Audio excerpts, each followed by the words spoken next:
Okay, so today we're going on a deep dive into, well, have you ever heard of this? I'm not sure. Lay it on me. It's a documentary. It's called Family Album, but in Spanish, so Album de Familia. Oh, interesting. Getting a lot of buzz. Like, I saw this review on MovieKaTicket.com. Just, wow. Really knocked it out of the park, apparently. They're saying it's like not your average documentary. Always good to hear. Yeah. And it's winning awards at all these film festivals, which is, usually a pretty good sign. Definitely a good sign, yeah. But honestly, the thing that really caught my eye was, well, the documentary is all about this woman, Claudia Pía Baudracco. Does that name ring a bell? Claudia Pía Baudracco. It sounds familiar, but I'm not placing it right now. All right, well, maybe you can enlighten us both then, because she seems like kind of a big deal. Okay, so Claudia Pía Baudracco. She was a huge, huge figure in Argentina. I mean, talk about a pioneer. Yeah. She was this incredible activist for transgender women and really for the whole LGBTQ plus community. Especially, think about this, during and after Argentina's military dictatorship. Oh, wow. So we're talking, what, the 70s and 80s? Yeah, exactly. I mean, that was a brutal time, right? A lot of persecution, a lot of fear. So for her to be so outspoken then, it's just, well, it's extraordinary. It really is. And I think that's part of what makes this film so interesting, right? It's not just her story. It's like this whole chapter of history. And apparently they use all this incredible archival footage, personal photos, interviews. It's like stepping back in time. Oh, I love when documentaries do that well. Like, you really feel like you're there. Right. And that's what this review is saying. Like, it just pulls you in. It's not just for film buffs. It's like this really human story. I see. So it's very emotionally driven. It's trying to connect with the viewer. Exactly. But so thinking about Baudracco and her activism, especially during such a politically charged time, I mean, what made her approach so unique? How did she manage to have such an impact? You know, what's so striking about her is, well, she chose visibility. At a time when a lot of people were being forced into hiding, she was like, nope, I'm going to be seen. I'm going to be heard.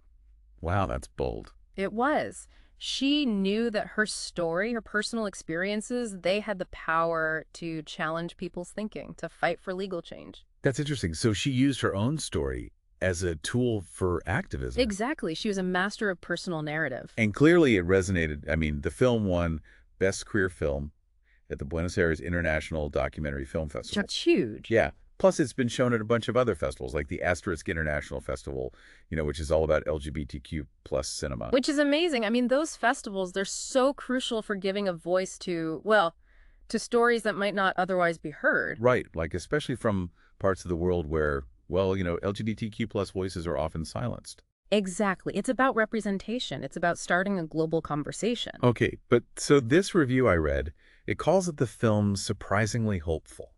And I get that, it's a story of resilience and all, but we're talking about the dictatorship, right? That wasn't exactly a happy time. No, it wasn't. But that's the complexity the film navigates so well. Okay, so how so? How does it do that?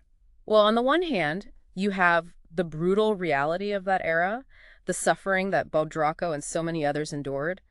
But then you also see her strength, her determination. She refused to give up hope. Wow. And I think that's what makes it so powerful, so moving. So in the end, it is ultimately hopeful. I think so.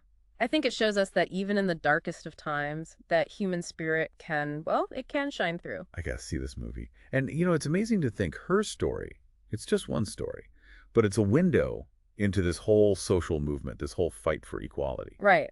And it reminds us that history, it's not just dates and names in a textbook. It's about real people who made a difference. Yeah, people who dared to speak out, to fight for what they believed in, which, maybe that's something we can all learn from. Definitely. Well, I hope this has got you thinking a little bit. Maybe you'll even be inspired to look into, I don't know, the history of LGBTQ plus activism, whether in Argentina or, right in your own backyard. There are so many stories waiting to be discovered. Exactly. I'm glad we took this deep dive. Me too. It's been really thought-provoking. Absolutely. All right, well, until next time, keep exploring.